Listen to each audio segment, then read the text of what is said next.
Ωραία. Για δώσε λίγο τον μπασάκι. Η πότα μου βουίζει, μου έχει ουρά. Η πότα μου έχει περίεργη ουρά. Προσθέθηκε ένας μουσικός εδώ. Να το σκίσω αυτό, το σκίσα. Όχι ρε, κάτσε ρε, να δω που κάθονται ρε. Αυτό είναι το σωστό. Το ξεχωριστό που έχει το School Wave από τεχνικής τουλάχιστον άποψης είναι ότι παρέχεται σε όλα αυτά τα παιδιά με ένας τεχνικός εξοπλισμός που θα αντιστοιχούσε στο διασημότερο σε εισαγωγικά ελληνικό συγκρότημα ή ακόμα και σε ξένα τεράστιους ελληνικούς και τους δίνεται η ευκαιρία να παίξουν σε μια σκηνή που θα ξαναπαίξουν αν ποτέ γίνουν οι επόμενες τρύπες ή ποτέ πια, το πιο πιθανό.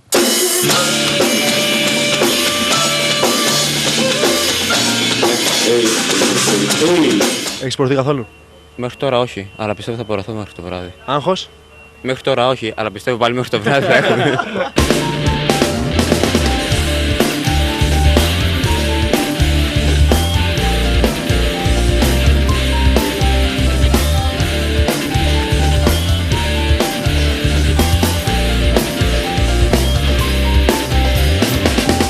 Τα περισσότερα συγκροτήματα όταν ανεβαίνουν πάνω στη σκηνή είναι σαν να ανεβαίνουν πρώτη φορά στο κρεβάτι. Δηλαδή αδεξιά. Όπα, δεν κοιτάς τον κύριο όταν μιλάς, έτσι θα τραγουδάς. Μες στο μυαλό, Πες ένα τραγούδι. τη μαλαματίνα. Ναι, ένα, δύο, λα.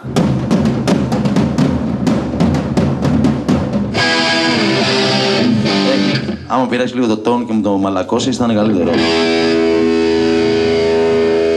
Θέλουν την ένταση τέρμα, θέλουν να το ζήσουν στο full. Φυσικά χωρίς να γνωρίζουν πώς να το κάνουν αυτό, γιατί αυτό θέλει μια γνώση, ας πούμε. Εδώ, κοντά, εδώ.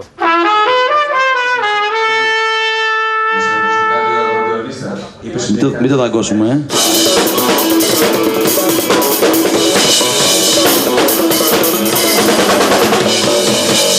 Είναι ένα παιδί, ένα συγκρότημα αυτής της ηλικίας, για να κάνει ένα live, παρακαλάει μαγαζάτορες. Έχετε ξανακάνει τέτοιο μεγάλο live? Όχι τόσο ποτέ. Πού παίζετε συνήθως? Φυσικά ένα μαγαζάκι μικρό εκεί με το ζόρι. Μπαίνει σε καταλήψεις μόνο και μόνο για να παίξει, συμμετέχει σε πολιτικά κόμματα μόνο και μόνο για να παίξει, πάει σε φεστιβάλ, ας πούμε, των νεολαίων, μόνο και μόνο για να παίξει, χωρίς να έχει καμία σχέση με την ιδεολογία του, ας πούμε.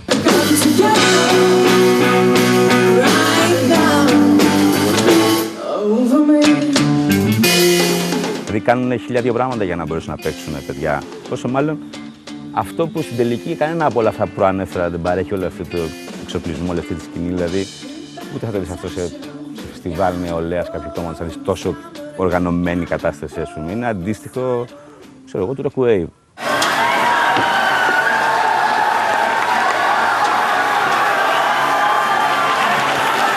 Έχεις ονειρευτεί, Παναγιώτη, ποτέ το School Wave, έχεις το δείξει στον ύπνο σου? Πάρα πολλές φορές. Πάρα πολλές φορές, όχι μόνο μία. Τελευταία εβδομάδα έχουμε χάσει τον ύπνο μας. Ναι, πραγματικά. Είναι σαν να δίνουμε δεύτερες πανελλήνιες. Ναι, έτσι. Δηλαδή λέμε, ξέρω εγώ θα παίξουμε, ωραία, και μετά τι?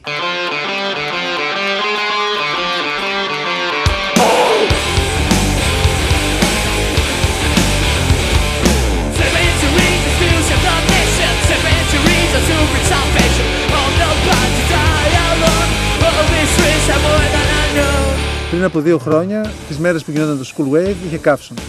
Η θερμοκρασία έφτασε 42 βαθμούς Κελσίου και είχαμε 20 λιποθυμίες κάθε μέρα λόγω ζέστης. Η αγωνία μας λοιπόν κάθε χρόνο είναι τι καιρό θα κάνει.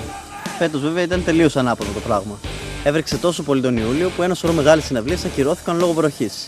Έτσι είχαμε και εμείς μεγάλη αγωνία μήπως βρέξει και σε εμάς τις μέρες του φεστιβάλ. Ευτυχώς έβρεξε μόνο τη μία μέρα και μεσημέρι την ώρα του soundcheck.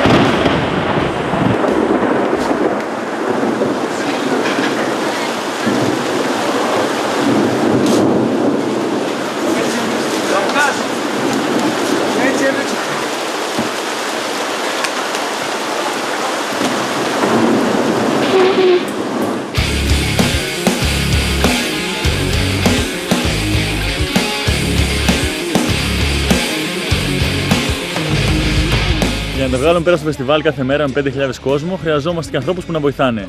Σε πρώτα φεστιβάλ είχαμε μόνο 5-10 φίλους που κάνουν διάφορες δουλειές. Ευτυχώς τα τελευταία χρόνια έχουμε πολλά παιδιά και άγνωστα παιδιά σε εμάς που ζητάνε να βοηθήσουν σαν εθελοντές στο φεστιβάλ.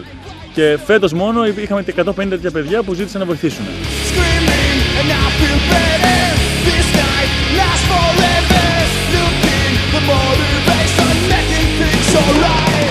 καθόμουν στα καμαρίνια, οπότε φρόντιζα για την καθαριότητα. Προσέχαμε για το ποιος θα μπει, προσέχαμε αν χρειάζεται τα συγκροτήματα κάτι.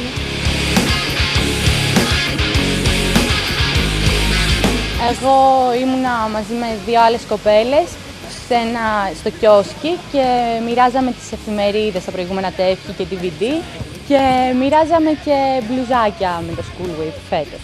Εγώ φέτος ήμουνα στα καμαρίνια. Ήταν λίγο δύσκολο αυτό, βγαίνει συνέχεια κόσμος και τέτοια. Να φυλάμε τα πράγματα των συγκροτημάτων και να μην μπει κάποιος άσχετος και πάρει οτιδήποτε. Και το ωραίο με αυτά τα παιδιά είναι ότι πολλά από αυτά δεν είναι μόνο από Αθήνα, αλλά από όλη την Ελλάδα. Και είναι συγκινητικό, ας πούμε, να σου γράφει ένα παιδί από Πάτρα, από Κρήτη, από Θεσσαλονίκη, ότι θέλω να έρθω με δικά μου έξοδα μόνο και μόνο για να βοηθήσω το φεστιβάλ. Σπίτι μου, ας πούμε, δεν κάνω τόσες δουλειές όσες έκανε εδώ πέρα, ας πούμε, δεν έχω σφουγγαρίσει ποτέ. Και πέρα από αυτό, τελειώνει μια σχολική χρονιά και νιώθεις εκείνη τη στιγμή ότι κάνεις κάτι δημιουργικό. Συγγνώμη, φίλε μου, εσύ τι είσαι? Εθελοντής. Εθελοντής και δουλεύεις σκληρά. Φίλε, πολύ κούραση. Μιλάμε για να πιάσεις το μπαλάκι, κάνεις πολλά χιλιόμετρα.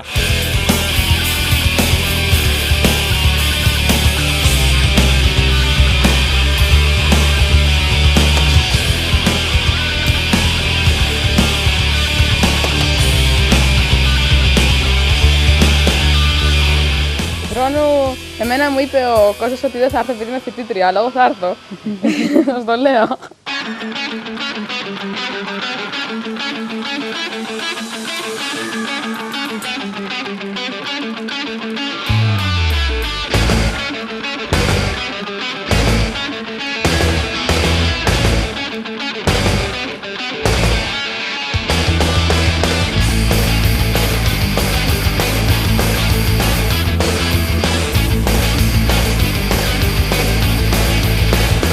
Βλέπω είστε φαν.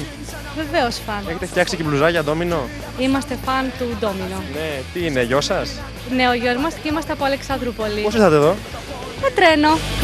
Πήγα στη μαμά μου για να τους πω πόσο την αγαπώ και να της ζητήσω να μου δώσει 150 ευρώ. Τότε η μαμά φρικάρε για τα λεφτά, αλλά εγώ τους έδωσα 100 φιλιά. Είναι τα παιδιά μας, ναι, και καμαρώνουμε. Το κότσινο παντελόνι που θα το φοράω σ' όλη μου τη ζωή. Το κότσινο παντελόνι που δεν θα το βγάλω ούτε στιγμή. Παίζει ο εγγονός σας, έμαθα. Έχετε δακρύσει, βλέπω. Είστε πολύ συγκινημένος.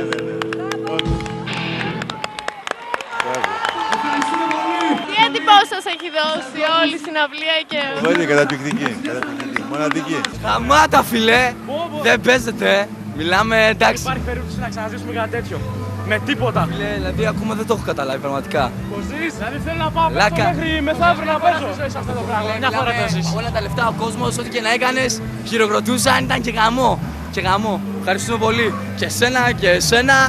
Και όποιον άλλον το έχει διοργανώσει, τον ευχαριστούμε. Να είναι καλά. Να είναι καλά.